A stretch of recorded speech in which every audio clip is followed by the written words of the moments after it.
جذباتی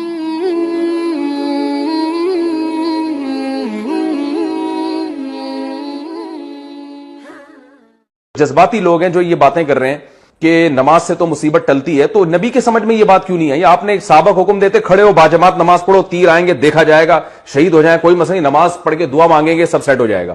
او بھائی اسباب یہ کہتے ہیں کہ تیر جب آتا ہے نا، گولی جب آتی ہے تو وہ نمازی اور روزے دار اور بے نمازی میں فرق نہیں کرتی۔ آپ نمازی کے یہاں رکھ کے بندوق چلائیں گے وہ بھی مرے گا، چرسی کے رکھ کے چلائیں گے وہ بھی مرے گا، یہ گراؤنڈ ریئلٹی ہے۔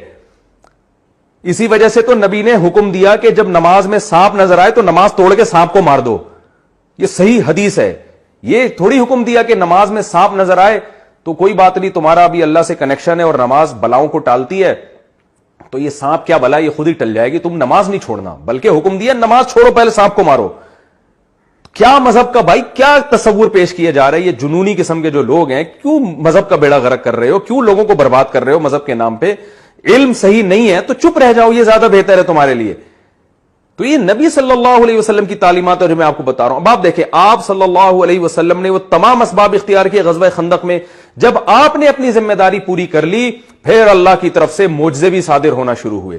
جب صحابہ کرام کو بھوک لگی ہے، بھوک سے بے ہوش ہونے لگے، مرنے لگے، شہادتیں ہونے لگی، یہ حالت ہو گئے صحابہ کے، اب چونکہ ان کے پاس کوئی آپشن نہیں تھا، پھر کیا ہوا ہے کہ ہانڈیوں سے سالن نکلنا شروع ہوا، اور آپ صلی اللہ علیہ وسلم نے حکم دیا کہ بھئی ڈھکن نہیں ہٹانا دیگچے سے، اور صحابیہ کو حکم دیا کہ برتنوں میں سالن ڈالتی رہو اور ڈھکن نہیں ہٹانا۔ اتنا سا شوربہ تھا اور وہ سینکڑوں صحابہ کو کافی ہو گیا۔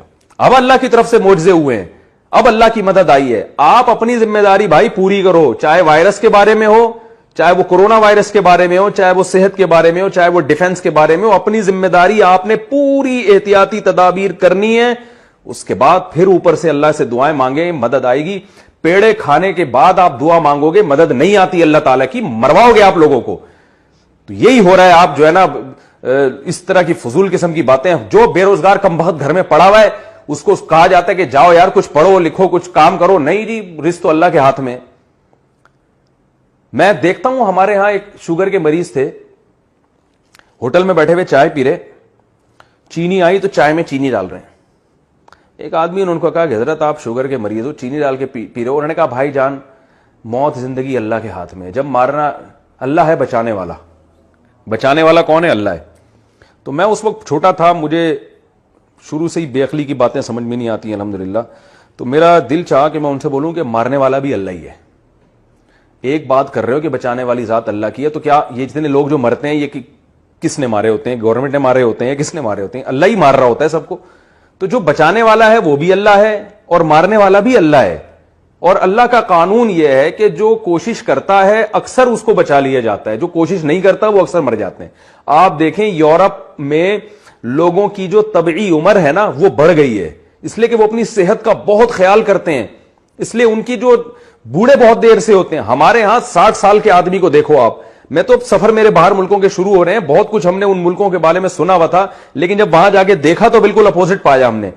ان لوگوں کی صحتیں بہت، وہ تو وائرس آ گئے، وہ تو اللہ کا عذاب بن کے جس نے پوری دنیا میں تباہی مچا دی ہے، لیکن جرنلی ان لوگوں کی صحتیں بہت اچھی ہیں، عمریں ان کی لمبی ہیں۔ وجہ اس کی یہ کہ وہ خیال 60 سال میں تو وہ بعض ان میں یہ کہتے ہیں کہ اب تم نے جینا شروع کیا ہے۔ ہمارے ہاں 60 سال کے آدمی کا حال دیکھو آپ، توندیں نکلی ہوئی ہیں، اور اس کی شوگر کا مریض ہوگا، بلڈ پریشر کا مریض ہوگا، اور گردے اس کے فیل ہو چکے ہوں گے۔ ہمارے ایک دوست ہیں کینسر کے بہت بڑے اسپیشلسٹ ہیں، یو کے میں ہوتے ہیں، میں ان کا کئی دفعہ تعارف کروا چکا ہوں، اور ہیں پاکستانی، بڑے نیک آدمی ہیں۔ کہتے ہیں کہ مجھے کہنے لگے کہ یار مفتی صاحب پاکستان کے بارے میں رپورٹ یہ تھی کہ یہاں کینسر کے مریض بہت کم ہیں، اور یو ایس اے میں اور یو کے میں بہت زیادہ ہیں۔ تو کہہ رہے میں بڑا خوش ہوتا تھا کہ چلو ایک مرض تو ایسا ہے پاکستان میں جو بہت کم ہے اور دنیا میں زیادہ ہے۔ کہنے جب میں پاکستان آیا اور میں نے ہسپتالوں کا وزٹ کیا تو پتا چلا کہ یہاں کینسر کی بیماری بہت زیادہ ہے، صرف زیادہ نہیں بہت سے بھی زیادہ ہے۔ تو کہہ رہے ہیں پھر میں نے کہا یار رپورٹ کیوں نہیں ہے؟ پتا چلا کہ یہاں رپورٹ تیار ہی نہیں ہوتی ہے، یہاں کوئی ڈاکومنٹ بنتے ہی نہیں ہے کہ کتنے مریض ہیں اور کتنے نہیں ہیں۔ کہہ رہے ہیں ہسپتالوں میں جا کے پتا چلا بھائی یہاں تو، اور خاص طور پر بریسٹ کینسر جو خواتین میں ہو تو بہت ہی زیادہ ہے۔ تو وجہ کیا ہے بھائی؟ یہ کیا شریعت کی تعلیمات ہیں؟ کیا صحابہ ایسے تھے؟